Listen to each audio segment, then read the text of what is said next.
how to teach PE or else history. I have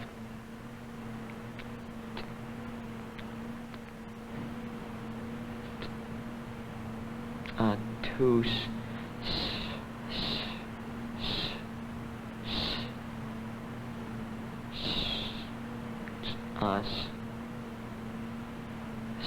sisters. Now one of them's older, and one of them's below me. Well, my father is very strict, and he is a very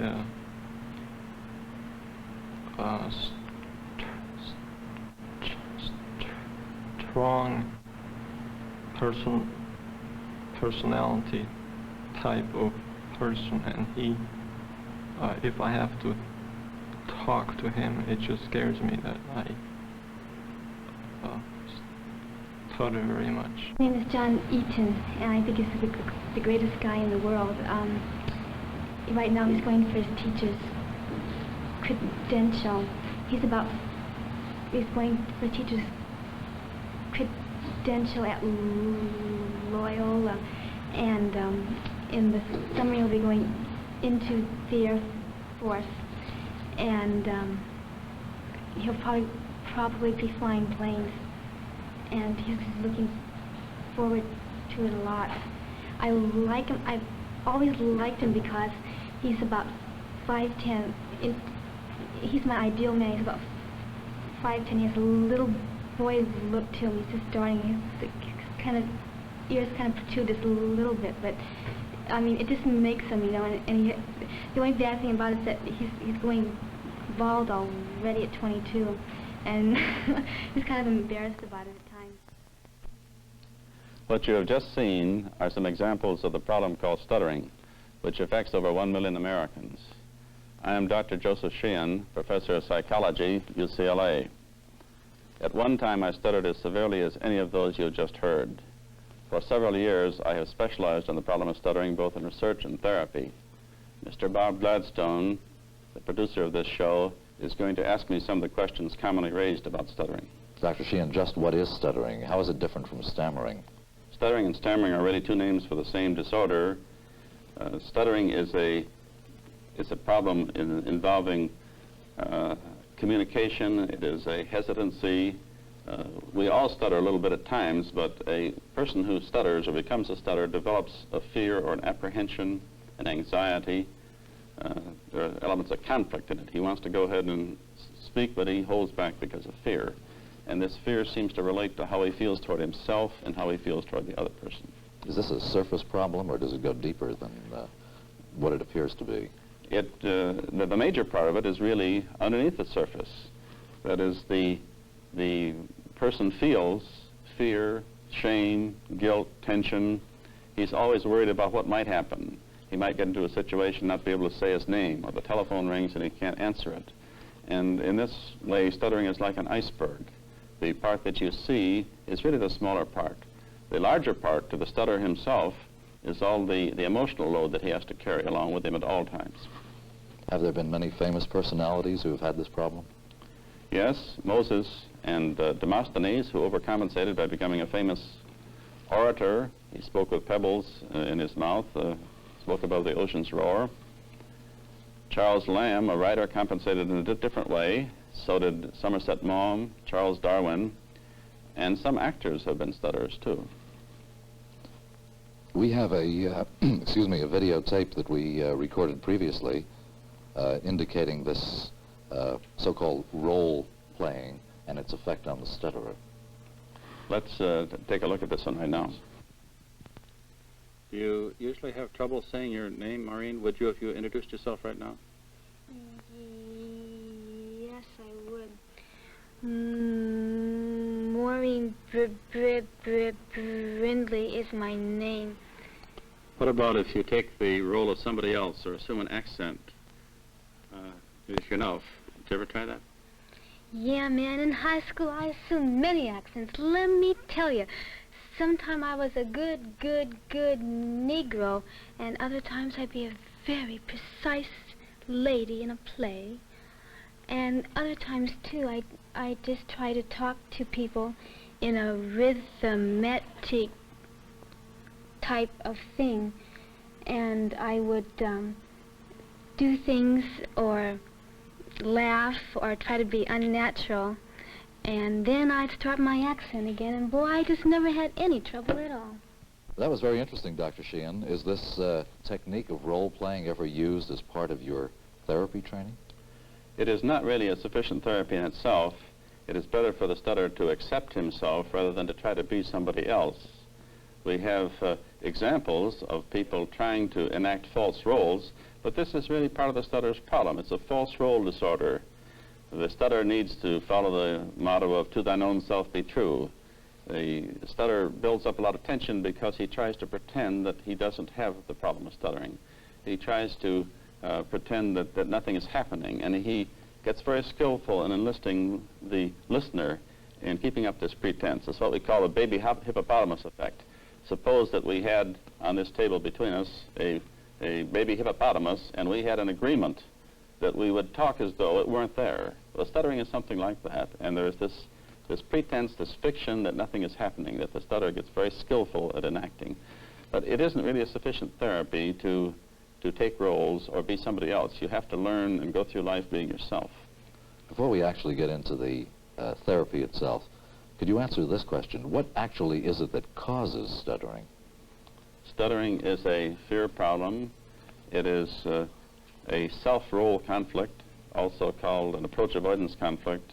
You have something to express, but you hold back, as I indicated earlier. There seem to be levels of this conflict. There seem to be a great many different kinds of personalities who stutter, so that we can't say, really, that there is a single unitary cause of stuttering. There seem to be different routes to becoming a stutterer, and possibly different routes toward recovery also. You indicated earlier that there are methods like the role-taking that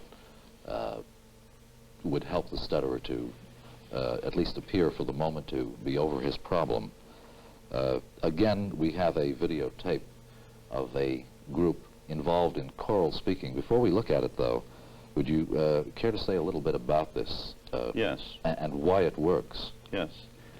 What you're going to see are two stutterers reading together after they read separately, and when they read together, they're doing something very different. When they read separately, they're speaking as themselves, and their own separate identities become involved. Their feelings about themselves as individuals are involved. And they stutter. And in that situation, they stutter. Then you dissolve their separate identities into a duet, so that now you have a dyad or a group, and you don't have the same situation at all. And when the stutterer is able to lose his identity problems, is concerned about himself, that he can speak quite fluently. Let's take a look at it. Would you introduce yourself and then read this passage from here down to here? Yes, sir. Al Packle is my name. When you think of Washington, it can be its distinguished street design, its sweeping malls, its stately buildings, its history. Okay. Would you step back just a minute? Now, would you do the same? Introduce yourself and then read this.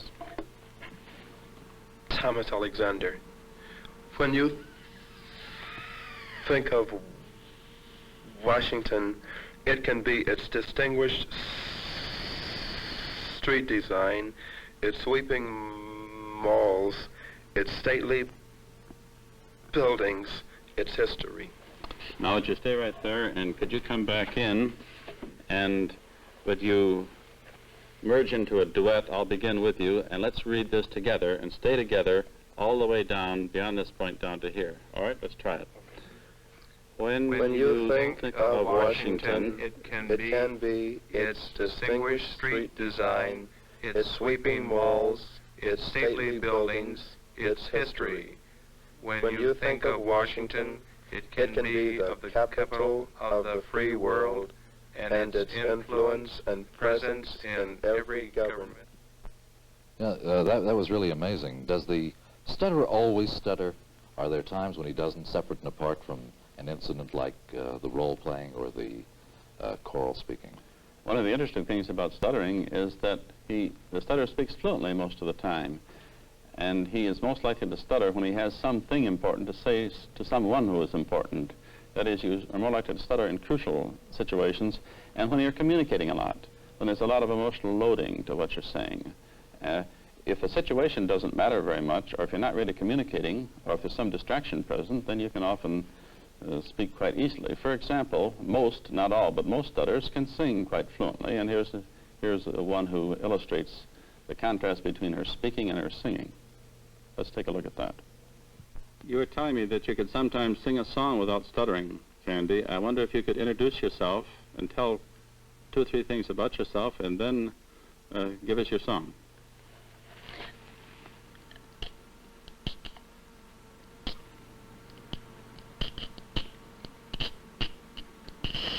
Candy Hogan is my name, and I've stuttered all my life.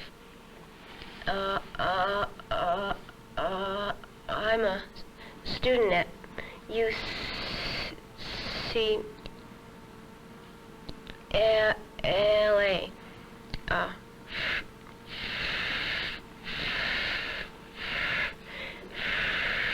Freshman. So I'll now.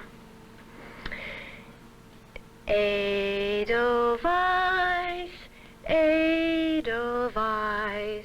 every morning you greet me, small and white, clean and bright, you look happy to meet me. Not every stutterer is able to sing fluently.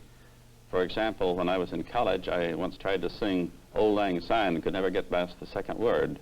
Started in should old acquaintance, and I made a recording in which I had a very long block on this. So it's not invariable. It illustrates something about stuttering, that there's a lot of diversity in it. I'm glad to see you can smile about it. I imagine that stuttering must be the butt of many jokes. I know that Porky Pig cartoon, for example, it was a play on stuttering, and apparently was quite successful and funny to a lot of people. How would the average stutterer, how would you as a stutterer have responded to that kind of humor? At one time, like most stutterers, those things bothered me very much. Stuttering is a peculiar mixture of comedy and tragedy, and sometimes people laugh because they don't know what else to do. It's like Voltaire used to say of the French, they laugh in order not to cry. And laughing can be a defense both for the stutterer and for the listener. Most stutterers have avoided any humor reference. It's usually a taboo subject. And in the later stages of therapy, we try to help the stutterer appreciate what most people appreciate. That is that beyond the tragedy and the immediate fear and tension, there is a lighter side of stuttering. Do you have any examples of some of the stuttering jokes? Yes, one of the examples is of the 2 lumberjacks. One of them was going to call to the other one, and so he says timber, and you can see what this time pressure, which is a very important element in stuttering, can do. Another example along the same lines is of the fellow who stuttered so severely that he wasn't able to get a job, and finally took a job as a helper on a rather third-rate ship, and about the second day out at sea, he came up to the captain and started to say, "Captain, Captain." And the captain, who was a very severe fellow, said, "Oh, if you can't talk any better than that, go on back below." So the fellow went on back below, and he made about 4 or 5 further efforts over the next half hour. And finally, on about the 6th effort, the captain said, "Well, if you can't say it, why don't you sing it? Sing it then." And so the fellow sang, "Should old acquaintance be forgotten, never brought to mind, the cook has fallen overboard, he's 40 miles behind." You see, I've progressed to the point where I can sing "Should old acquaintance be forgot" without having that much trouble. There was also the story which illustrates the peculiar, unexpected fluency sometimes of stuttering. also illustrates role taking, that of a stutterer who came into a bar and said, give me a dry martini. And the bartender said, one dry martini coming up. As the stutterer was sipping his dry martini, another customer came in and said, I'll have an old-fashioned. And the bartender said, one old-fashioned coming up. So the first fellow in, the stutterer, was pretty annoyed and said to the bartender, say, bartender, what do you mean by mimicking me? And the bartender said, oh, I wasn't mimicking you. I really stutter. I was just mimicking him. The role of role in stuttering is just astonishing enough so that that could happen. What do we know about stuttering, though? When does it start, for example? It starts in childhood, usually about the age of 2 or 3 or 4. About 4 out of 5 of those who develop the problem of stuttering and are diagnosed and become a source of concern for the parents seem to undergo a spontaneous recovery from stuttering. Most parents and most people give rather bad advice about what to do when the child begins to show some symptoms of stuttering. Does this, the symptom of stuttering, if you can call it a symptom, does it run in families, or is it, do you find it in certain ethnic groups or in certain parts of the world? Yes, some of the other really solidly established facts we have on stuttering involve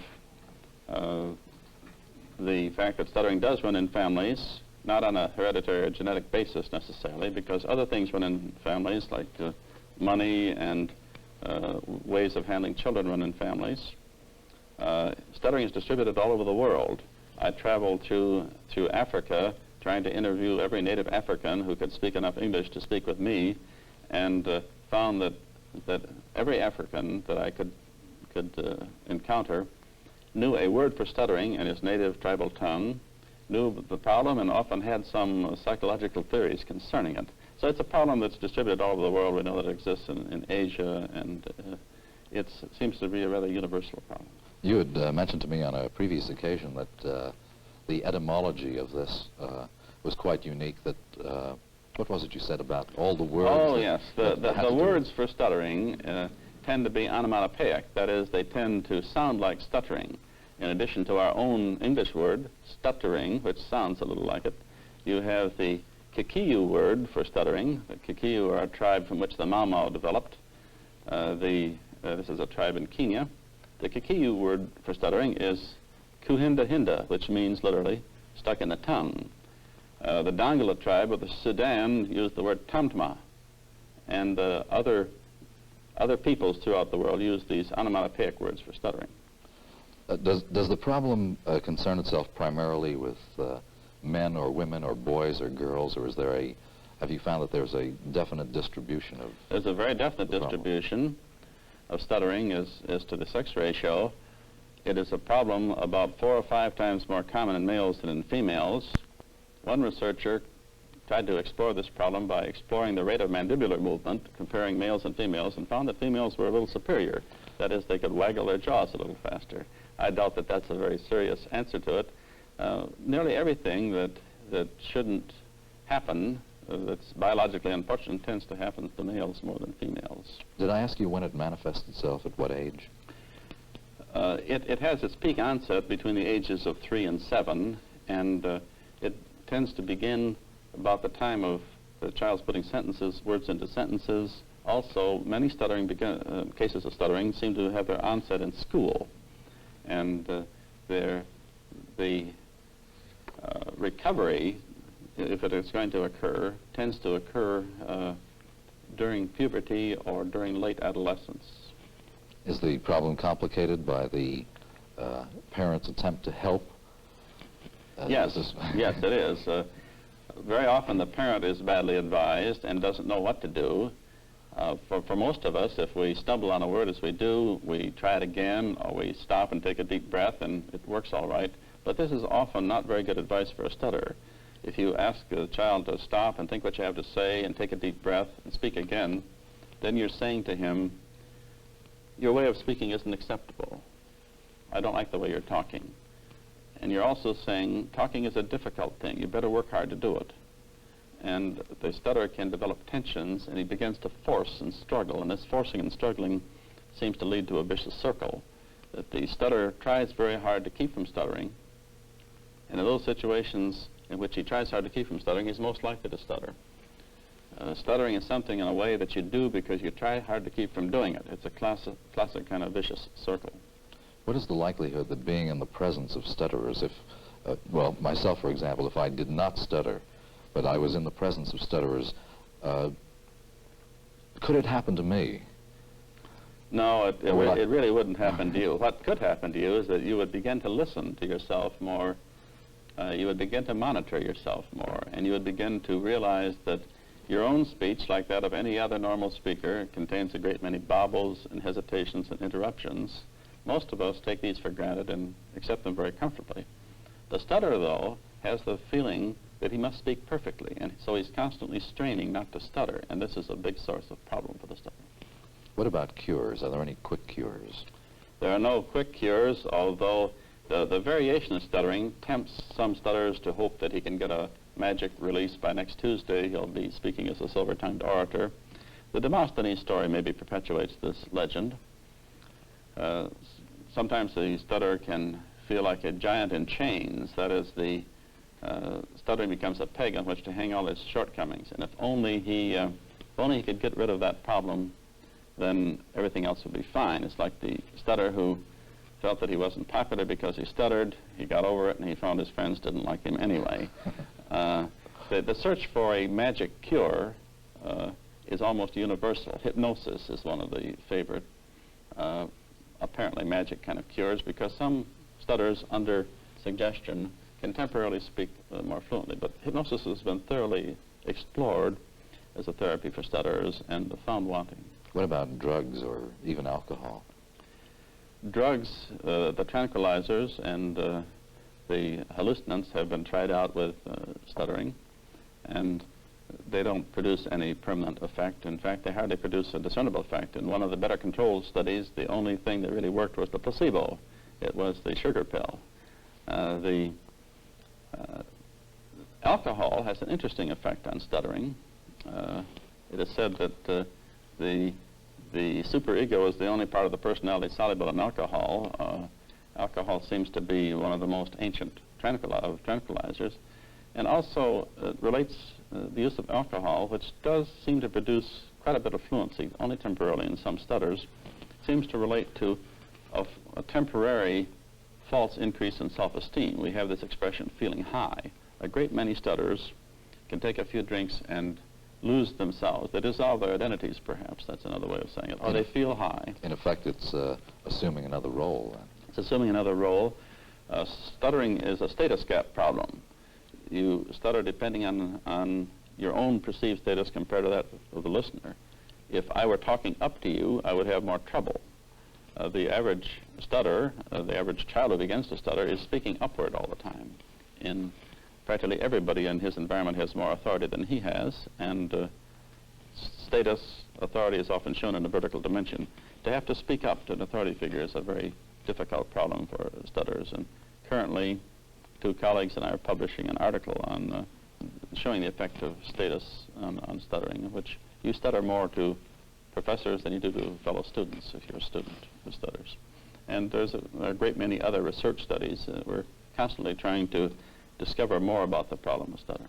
Is there any validity to the idea that perhaps a stutterer would be more likely to become an alcoholic once he discovers that this is a way out? I haven't really encountered too many stutterers who have tried that solution. Maybe if the solution works, they would never get to me. This is one of the problems, of course. You sit in a clinic, in a research laboratory, and there is a self-selection of those who come to you. And we're just beginning to find out about the problem in those who don't seek therapy, or who become discouraged, don't seek therapy. Has anything, has anything been done in surgery? Historically, there was a surgical fad about 100 years ago, a little bit more than that, of the surgical mutilation of the tongue, and there are articles on this, and they would cut the frenum, the cord under the tongue, or take out a wedge, and there is no validity whatever in this approach, and this was, it was found that the person still stuttered but with a mutilated tongue, and that was hastily abandoned. And there are no shortcuts. It's a problem that takes a while to develop. It's a problem that makes its onset in early childhood, and it takes a while for the treatment. We have discovered that the spontaneous recoveries, those that occur without treatment, and also the recoveries that occur with treatment, take time. It takes time to change if you're making very fundamental changes in the self. We include in the treatment self-acceptance, acceptance of one's role as a stutterer, giving up the pretense, not enacting false roles, going out and speaking in situations that are feared even though you stutter in them. We use group therapy, some individual therapy. There's a great deal of self-direction in therapy for stuttering. It's a role-taking psychotherapy. It's an active doing therapy. As a stutterer, you're changed by what you do, not so much by what you talk about or think about or write about. It's not an insight therapy, although sometimes supplementary insight-oriented psychotherapy can be helpful. But it's primarily a doing therapy. You're changed by experience, by doing things. Dr. Sheehan, in a previous tape recording that we made, we demonstrated the so-called masking symptom. Would you describe that? This is another interesting experimental effect. If the stutterer hears white noise or some other masking noise at a loud intensity, he speaks fluently for a time. It's an interesting experimental effect, which we might... Yes, I'd like to. In this demonstration, the earphones on the subject contain this white noise, which is what? Just it's just a very loud sound of all the different available frequencies. And it precludes her hearing herself, is that? That's right. You get such an intensive amplification of the ear-conducted noise that you don't get the bone conduction.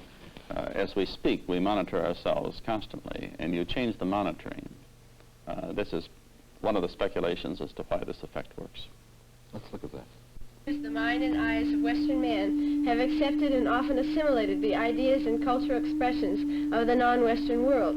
His architecture and his foodstuffs, his chessboard and his card games, the textile designs of his clothing, the art objects in his home, in his museums, his sleek office buildings.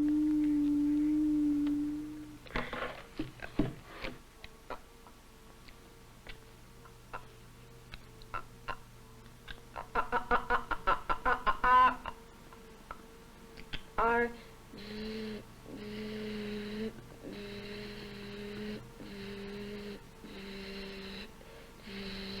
visible evidence that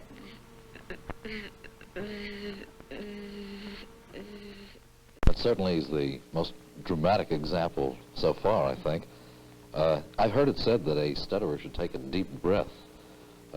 Perhaps this is the advice that's given to them by their friends and relatives. Is this good advice? Does it work? No, it's very bad advice. It's advice first offered by an Arabian philosopher of the 10th century named Avicenna, and it's advice that's failed for 1,000 years.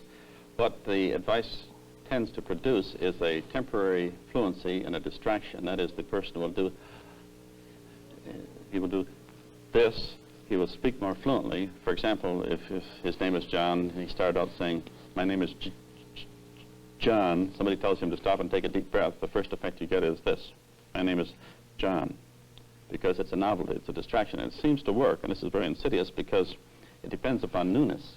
Then as you continue to do it, you begin to add in the deep breath, and breathing is readily conditioned. It also changes in breathing are responsive to fear, so that you eventually get a pattern like this: "My name is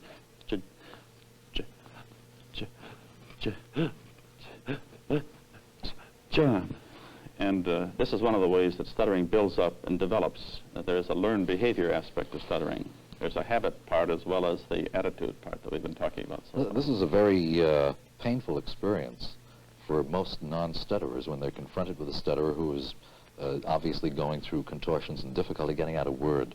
What should that non-stutterer do? How can he help what should he not do? The listener is, as you say, in a conflict too. He's very uncertain about what to do. He doesn't know what his role is either. And the listener who tries to help the stutter out is probably making a mistake.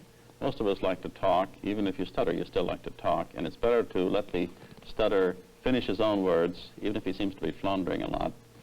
Otherwise, you may supply the wrong word, or throw the stutterer off, or say to him, you seem to be so helpless you can't even speak for yourself, I'll speak for you. So then you can also get into kind of a guessing game. If the stutterer is trying to say the color green, and the listener's trying to say blue, red, orange, and you can get chaos from that. It's better to be matter of fact and to be accepting and to reduce time pressure. Time pressure is a very big element in stuttering.